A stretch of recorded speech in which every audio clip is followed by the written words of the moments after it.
to force stop app in Samsung Galaxy S21, S21 Plus or S21 Ultra. Open settings, swipe down notification panel, and then tap settings icon.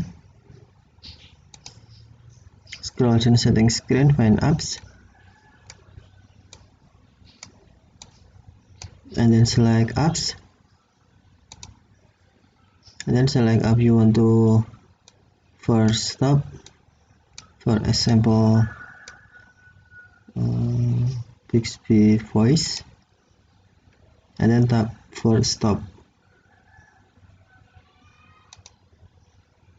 For stop, if you force stop an app, it may choose error. Tap OK if you sure.